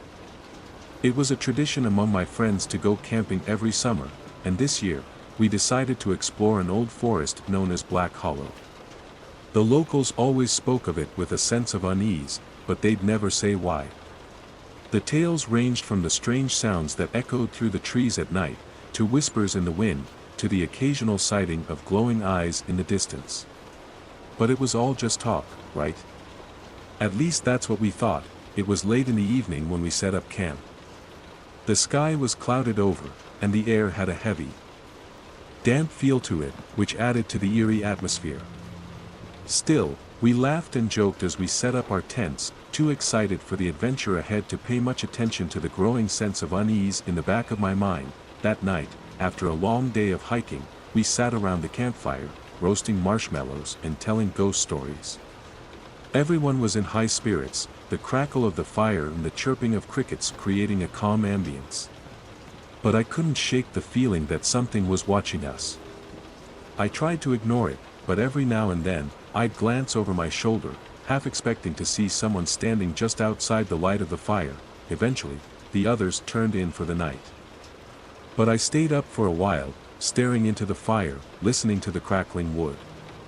The wind picked up, and the trees began to rustle, their leaves whispering in the night. I shrugged it off and tried to settle down, but that feeling of being watched didn't go away. It was like something was lurking in the darkness, just beyond the reach of the firelight. I finally decided to crawl into my tent, thinking that some sleep would help clear my mind. But as I lay there, trying to drift off, I heard something that sent a cold shiver down my spine, a low, steady breathing, just outside my tent. My heart raced as I held my breath, straining to listen. The breathing was slow and rhythmic, as if whoever, or whatever, was out there was watching me, waiting. I stayed perfectly still, trying not to make a sound, but the breathing continued. Then, it stopped. For a moment, everything was silent. I didn't dare move or even breathe. Then I heard a faint scraping sound, like fingers running across the fabric of the tent. I didn't know what to do. Should I call out to my friends? Should I get out and confront whatever was out there? I couldn't move. The fear had rooted me to the spot. Then, just as quickly as it had started, the sound stopped. I waited, my heart pounding in my chest, but there was nothing. No movement, no sounds, just an oppressive silence that seemed to hang in the air. I didn't sleep a wink that night, my mind racing with thoughts of what could have been out there in the dark. When morning came, I was exhausted but relieved that whatever it was had left. I convinced myself that it was just my imagination, that maybe the wind had played tricks on me, or I had heard an animal, but when I went outside to join my friends, I saw something that sent a cold chill through my veins. The ground around our camp was covered in deep, jagged footprints, footprints that weren't from any animal I knew. They were too large, too wide, and too human in shape. They led into the woods, disappearing into the dense forest, just beyond the reach of our camp. My friends didn't seem as shaken as I was. They thought it was just some kind of prank or maybe the tracks of a hiker who'd wandered off. But I knew better. Something had been out there last night. And it wasn't just a random passerby. As the day wore on, the feeling of being watched returned, even stronger than before. We hiked deeper into the forest, but I couldn't shake the sensation. It was like there was something, or someone, always just out of sight, following our every move. And the deeper we ventured, the more oppressive the atmosphere became. The forest was eerily quiet, with no birds chirping, no wind rustling through the leaves. Just the distant sound of our footsteps, and the occasional snap of a twig underfoot. We stopped to take a break near an old, gnarled tree, and that's when I saw it, a figure, standing in the distance. It was too far away for me to make out any details, but I could see the outline of a person, standing motionless at the edge of the trees, watching us. My heart skipped a beat, and I turned to my friends, but when I looked back, the figure was gone. I tried to brush it off, but the unease had already settled deep within me. Something was out there, something that had been watching us since the night before. We decided to head back to camp, but the forest seemed different now. The trees were denser, the shadows darker. It felt as if we were no longer in control, as if the forest had taken on a life of its own. That night, as we sat around the campfire once more, I kept my eyes peeled, scanning the darkness around us. I could still feel the presence of something lurking just beyond the light. But now, it wasn't just a feeling. I could hear it, the sound of footsteps, slowly, deliberately approaching. I turned to my friends, but they were too busy talking, unaware of the danger that was closing in. I finally stood up, my voice shaking as I said, "We need to leave. Now." But it was too late. The figure from earlier appeared again, standing at the edge of the camp, its face hidden in shadow. It didn't move, just stood there, watching us with what felt like an unsettling calm. My friends finally noticed, and they froze in place, terror creeping into their faces. Who is that?" One of them whispered, but the figure didn't answer. It simply watched, its presence suffocating. In a panic, we grabbed our things and ran, not daring to look back. The sound of footsteps following us was relentless, but we couldn't stop to look. We didn't stop until we reached the car, breathless and terrified.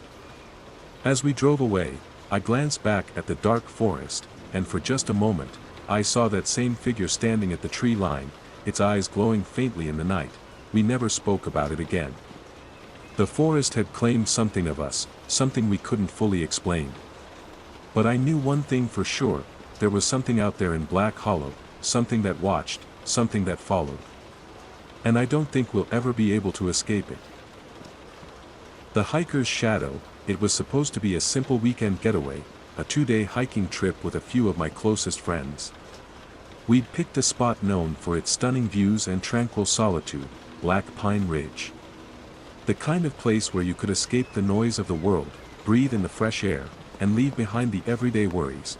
We arrived at the base of the mountain on Friday afternoon. The sun was beginning to set, casting long shadows over the trail as we made our way toward the campsite. We talked and joked, the excitement of the trip bubbling over, and nothing seemed out of the ordinary. But as the day wore on, I couldn't help but notice a strange quietness. There were no birds chirping. No sounds of animals rustling in the underbrush, just an eerie, unnatural silence. Still, I didn't think much of it. Maybe the animals were hiding because of the change in the weather.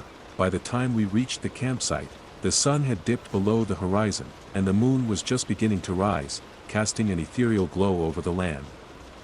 We set up our tents quickly, lit a campfire, and settled in for a peaceful evening.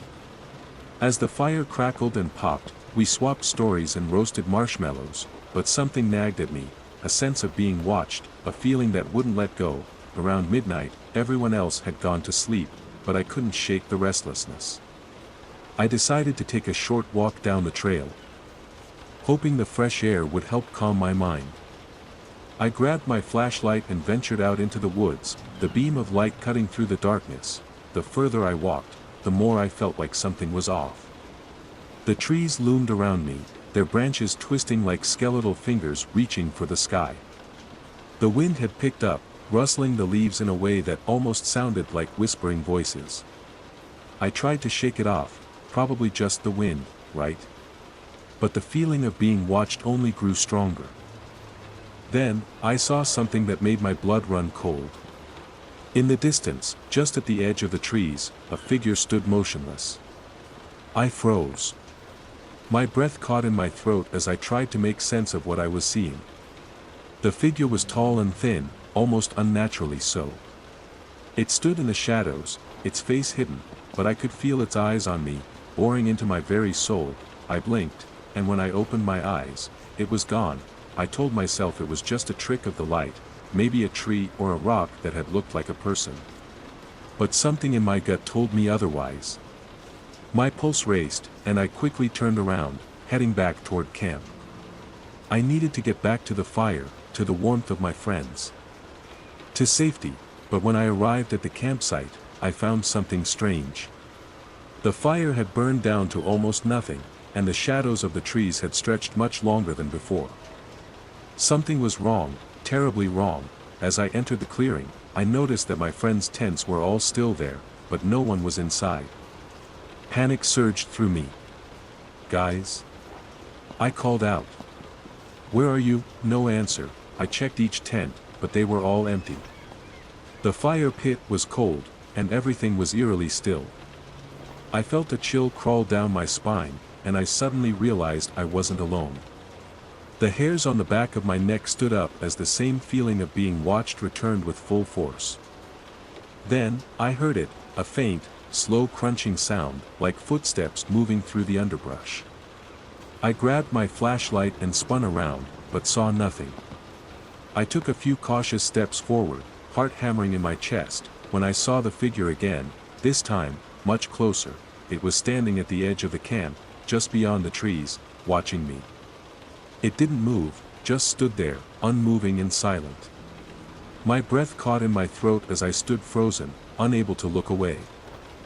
The figure was too tall, its limbs unnaturally long and spindly. The thing about it that unnerved me the most was the way it seemed to move, fluid and almost inhuman, like it wasn't bound by the same rules of physics as the rest of us. The shadows seemed to cling to it, twisting around its form, as if the darkness itself was alive and protecting it. I had to get out. I didn't know why my friends were gone, or what was happening, but I couldn't stay there any longer. My body moved on instinct, my feet carrying me away from the figure, toward the trailhead, where the parking lot and my car were. As I ran, the sound of footsteps behind me grew louder, faster, like something was following me. But I didn't dare look back. My only focus was getting out of the woods alive. When I finally reached the parking lot, I saw my friends' cars, still there. But there was no sign of them. I jumped into my car and started it up, tearing out of the lot and speeding down the winding road. I didn't stop until I reached the nearest town. I didn't tell anyone what happened that night. Who would believe me? The feeling of being watched, the strange figure, and the eerie silence of the forest, it all felt too impossible to explain. To this day, I can't shake the memory of that night. The figure in the woods, its cold, unblinking eyes, and the feeling that something was watching me. Always watching. I never went back to Black Pine Ridge, and I never will. If you ever find yourself hiking in a place like that, somewhere forgotten by the world, where the forest feels wrong, take my advice, turn around and go home. There's something out there in the darkness, and it's waiting. The Whispering Hollow. It was a cold, foggy evening when my friends and I decided to go on a camping trip in the mountains. We had heard stories of an old, abandoned forest known as the Whispering Hollow, a place shrouded in mystery and filled with rumors of strange occurrences. The locals always warned against going too deep into the woods, saying that the trees had a way of playing tricks on your mind, but we were curious. We thought it would be an adventure, a thrill.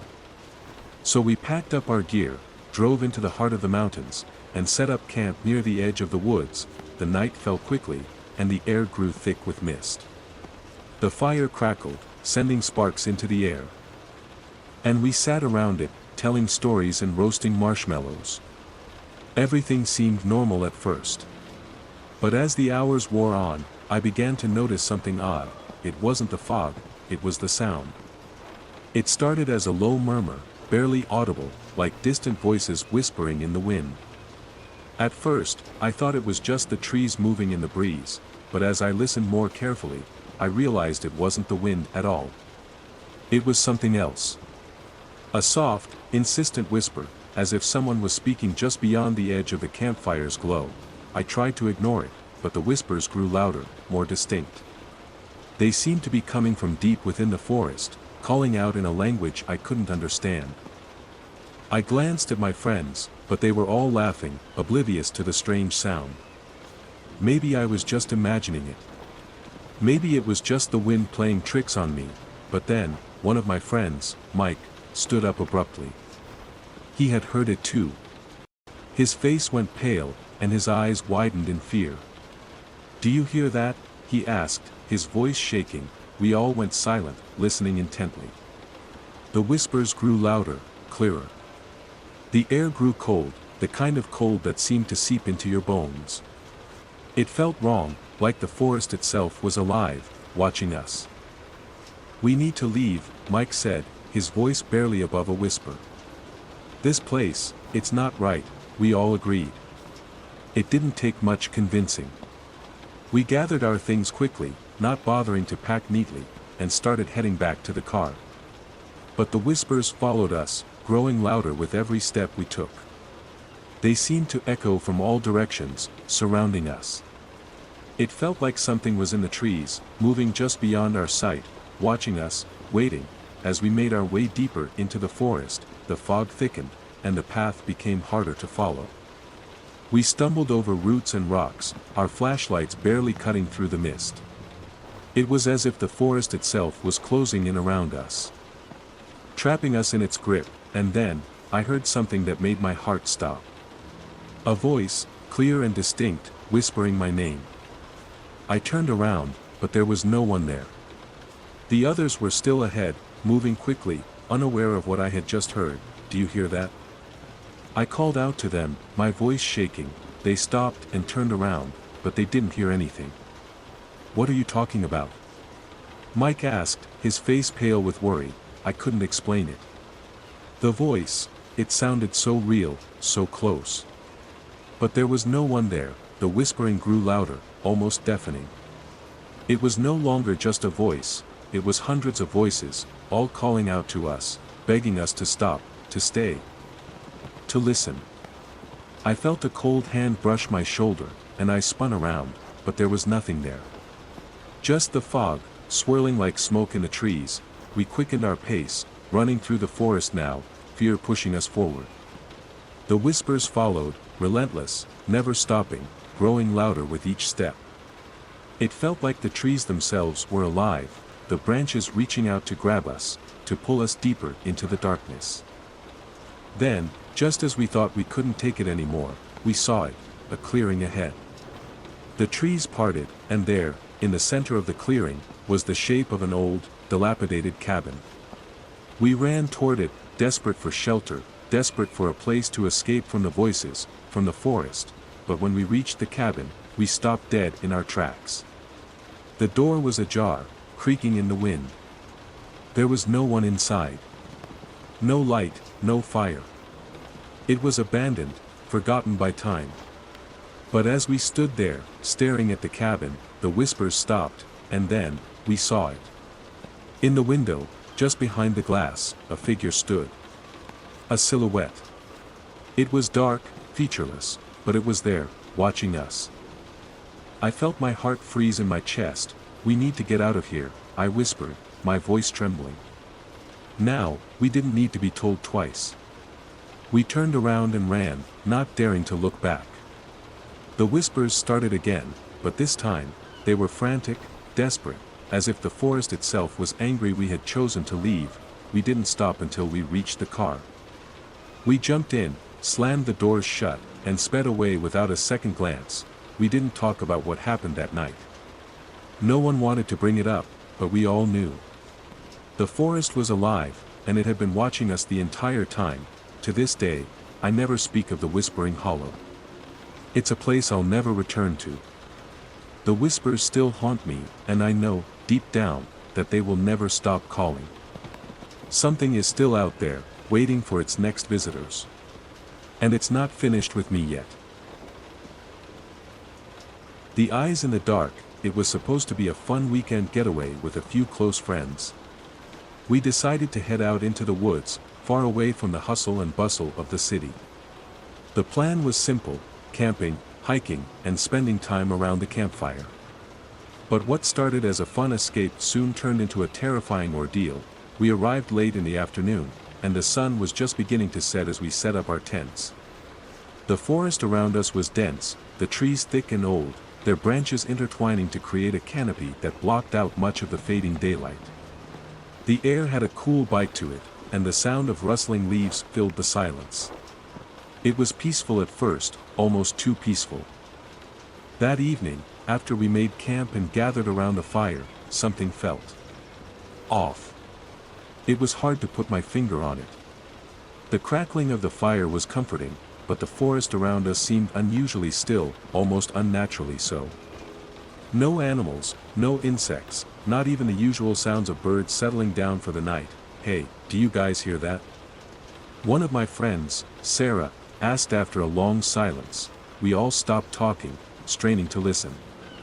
At first, there was nothing, just the wind moving through the trees. But then, we heard it, a faint rustling, like something was moving through the brush just beyond the edge of our camp. "Probably just an animal," I said, trying to sound nonchalant. But even I wasn't convinced. We waited, but the sound didn't come again. Still, I couldn't shake the feeling that we were being watched. There was an unsettling pressure in the air, like the forest itself was holding its breath. As the night wore on, we sat around the fire, telling stories to pass the time. But every now and then, I'd glance toward the dark edges of the camp, where the light from the fire didn't reach. That's when I saw them, the eyes. At first, I thought it was just my imagination, the glow of the fire playing tricks on me. But as I stared into the darkness, the eyes remained, gleaming with an unnatural brightness. They were too high off the ground to be an animal's eyes, and they didn't blink, just stared at me, unblinking and unyielding. I tried to brush it off, telling myself it was just a trick of the light, but every time I looked away and then back again, the eyes were still there, watching.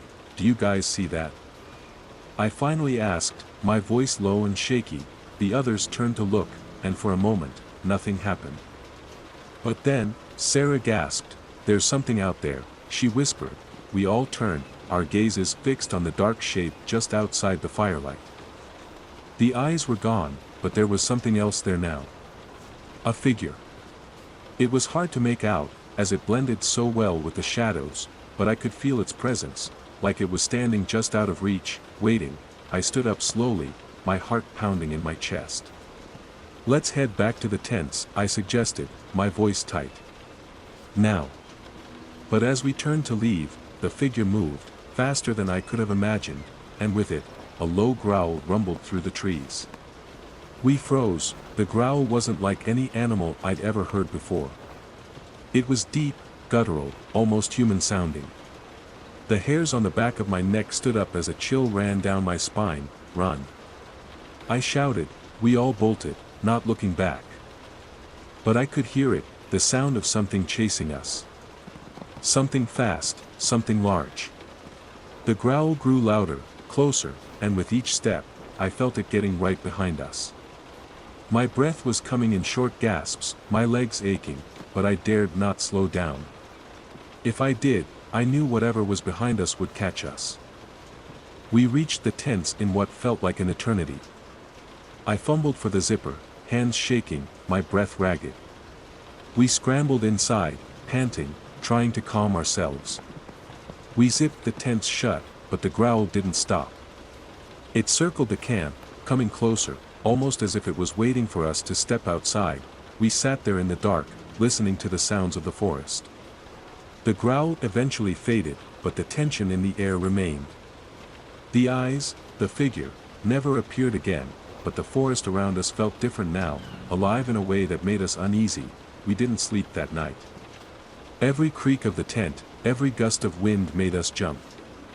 We waited, hearts racing, listening for any sign of the thing that had been watching us. By morning, the growls had stopped, and the forest returned to its normal quiet. But none of us dared to leave the tents just yet. We packed up quickly, as fast as we could, and when we finally left the campsite, we didn't look back. None of us spoke of what happened until much later, but we all knew one thing for sure: something in those woods wasn't human. And it was still out there, waiting. Even now, I can't shake the memory of those eyes, of the growl that came from the darkness. I don't go camping anymore. And I never will again. The whispering woods still haunt me, every time I close my eyes. The vanishing lights. It was a chilly autumn evening when my friends and I decided to go camping in a remote area deep in the woods. We had picked a quiet, secluded spot by a small creek, far from any civilization. The sun had just set, and the only sound we could hear was the soft rustling of the leaves as the wind swept through the trees. We set up our tents, built a fire, and began to unwind. There was something peaceful about the place, the kind of silence that made you feel both relaxed and unnerved at the same time. The air was crisp, and the stars above us twinkled like little diamonds. But as the night grew darker, something changed. Around midnight, while we were sitting around the fire, we noticed something strange. Over by the creek, there was a faint, glowing light in the distance. At first, we thought it was a trick of the firelight, but as we looked closer, it became clear that the light was too steady, too constant, to be caused by the flames. It was almost like a lantern, floating just above the ground, moving in the direction of the creek. Curious, we grabbed our flashlights and decided to investigate. We figured someone else must be camping nearby and had set up a lantern. But as we walked closer, the light grew brighter, and something about it felt wrong. It was almost as if the light was calling us, drawing us in. We reached the creek, but there was no one there. The light was still floating a few feet above the ground, bobbing slowly along the water's edge. It wasn't a lantern. It was something else. Something unnatural. Suddenly, the light moved again, but this time, it didn't move away from us. Instead, it moved toward us, as if it had seen us and was waiting for us to approach. We stood frozen for a moment, unsure of what to do. Is anyone else out there? One of my friends called out, but there was no answer. The light continued to hover, moving in slow, deliberate circles. We decided to follow it.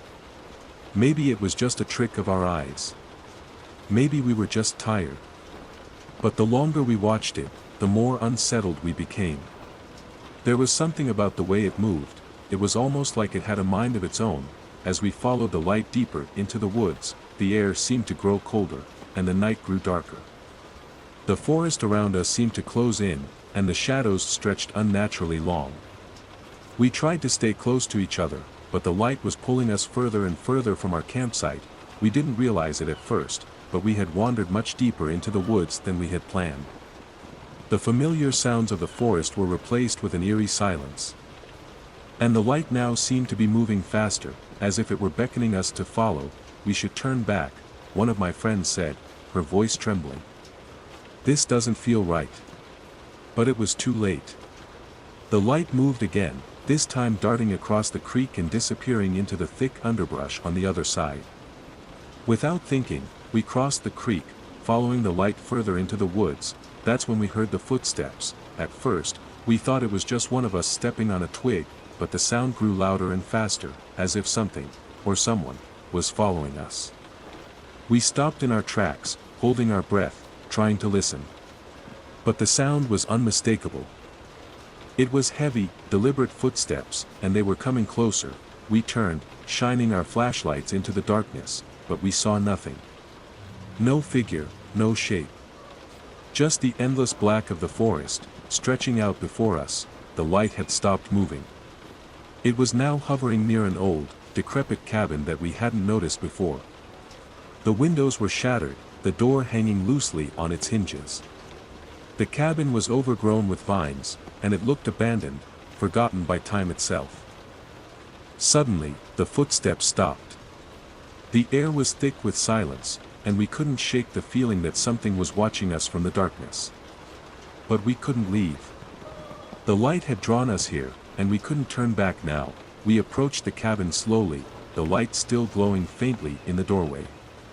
As we stepped inside, we felt an overwhelming sense of dread.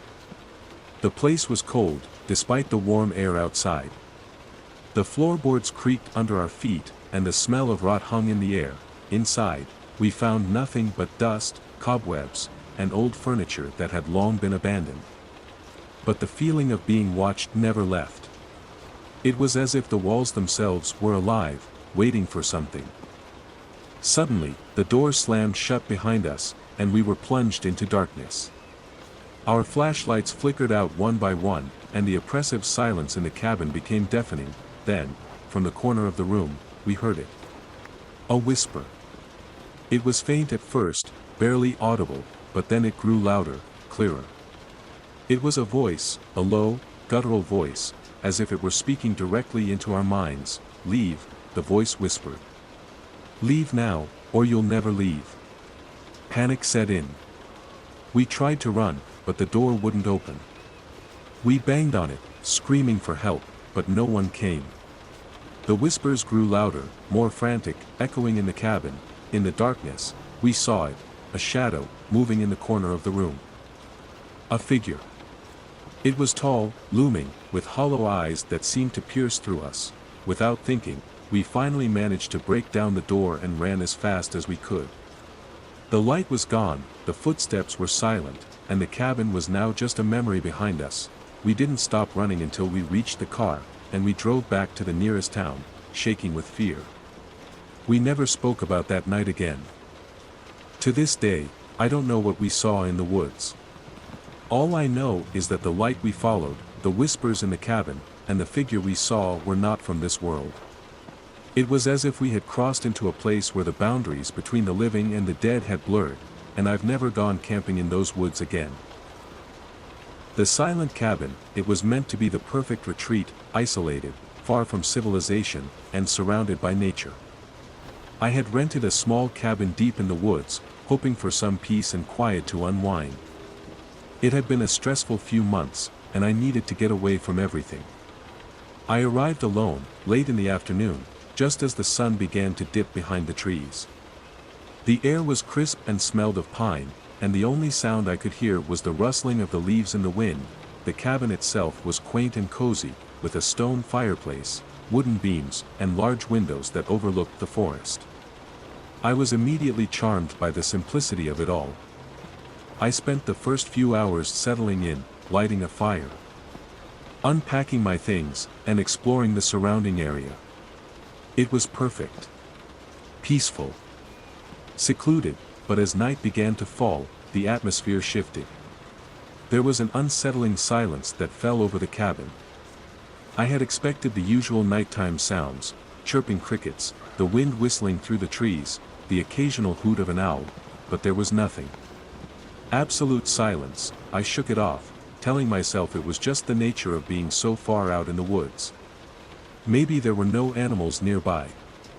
I made myself a simple dinner, sat by the fire, and tried to enjoy the evening. But something felt off. I couldn't quite explain it. Every time I looked out the window into the darkness, I felt like I was being watched. I tried to dismiss the feeling, but it only grew stronger as the night went on. I decided to go to bed early, hoping sleep would calm my nerves. I climbed into the small, comfortable bed and tried to relax. But sleep wouldn't come. Every creak of the floorboards, every gust of wind, made me jump. My eyes kept darting toward the window, as if expecting something to appear in the dark. Around midnight, I heard a noise. A faint tapping. It was coming from the window. I froze, my heart pounding in my chest. It was soft at first, almost like the sound of a branch tapping against the glass. But then it grew louder, more insistent, like something, or someone, was knocking at the window. I grabbed the flashlight beside my bed and slowly walked toward the window, my breath shallow. My hands shook as I pulled the curtains aside, my eyes scanning the darkness outside. There was nothing. No one. Just the dark outline of the trees swaying in the wind. Relieved but confused, I closed the curtains and returned to bed. But as soon as I lay down, the tapping started again, louder this time, accompanied by a soft whispering sound. I couldn't make out the words, but it sounded like someone was speaking, low and urgent. Just beyond the window, my heart skipped a beat. There was no one out there. There couldn't be.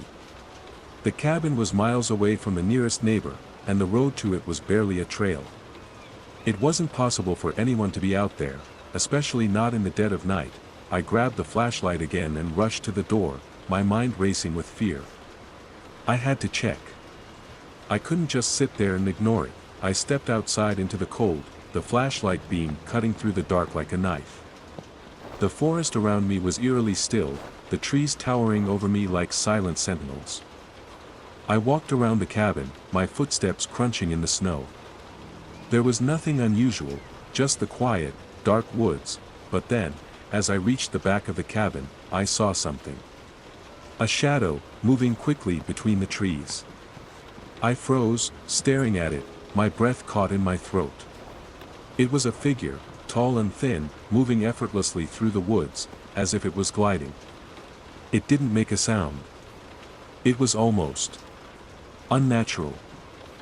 I called out, but my voice was barely a whisper, swallowed by the cold air. The figure didn't stop. It didn't even seem to acknowledge my presence. It just continued moving deeper into the forest, disappearing into the dark. I rushed back inside, slamming the door shut behind me. My mind was spinning. There was no explanation for what I had just seen. The figure had been too fast, too silent, too strange. I tried to calm myself, telling myself it was just my imagination, that the isolation was messing with my head. But deep down, I knew that what I had seen was real. I didn't sleep that night. I couldn't. I stayed by the fire, keeping watch over the cabin, but the feeling of being watched never left. The tapping on the window stopped after that night, but I couldn't shake the unease that lingered. The next morning, I packed my things and left as early as possible, too shaken to stay any longer. As I drove away, I looked back at the cabin, half expecting to see that same figure standing in the window, watching me leave. But the cabin was empty, still, and silent. I haven't been back to that cabin since, and I don't think I ever will. Sometimes, when I'm out in the woods or alone at night, I can still feel that presence, like something is watching me, waiting in the dark. And I'll never forget the figure that moved through the trees, silent and fast, as though it were never meant to be seen at all.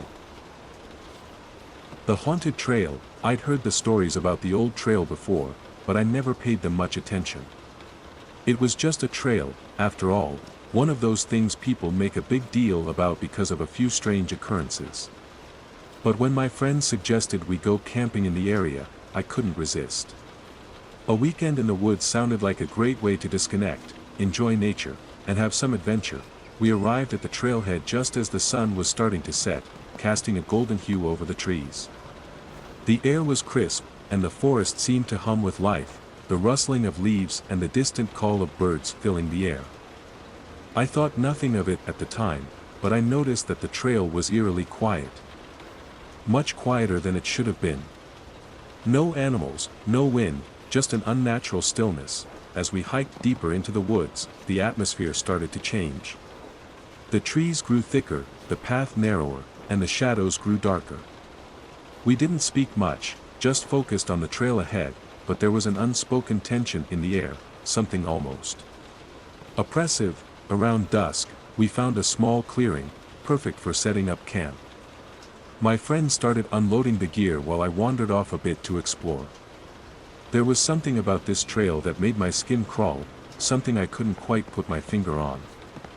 I had heard the stories, the ones about hikers disappearing, about strange lights in the trees at night, about people hearing whispers in the wind, but I didn't believe in that kind of thing.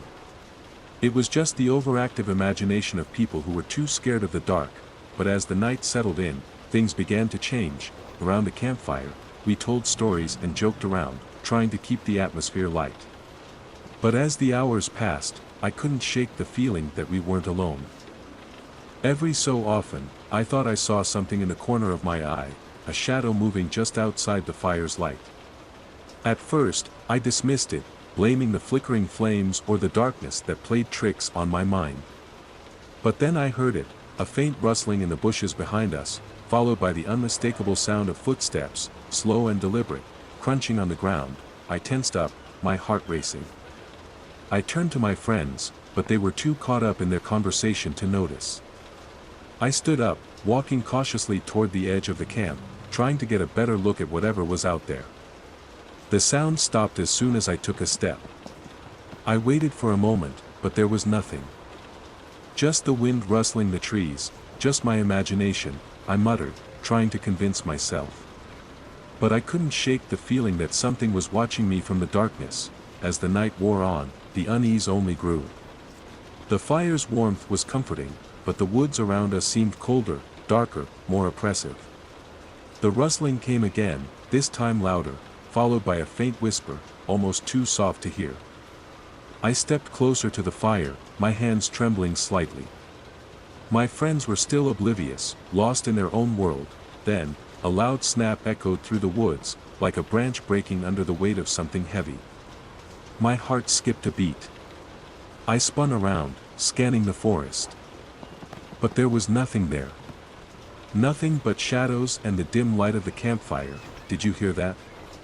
I asked, my voice barely above a whisper. One of my friends looked up, finally noticing my unease. Hear what? She replied, but there was an edge of concern in her voice. Something's out there, I said, my eyes still darting between the trees. I keep hearing footsteps, she laughed nervously. You're just spooked. It's probably just a deer or something. But I wasn't so sure. The more I thought about it, the more it felt like something was stalking us. Something that didn't want us to leave. I stood up again, moving toward the edge of the clearing, my breath visible in the cold night air. The sounds of the forest had gone quiet.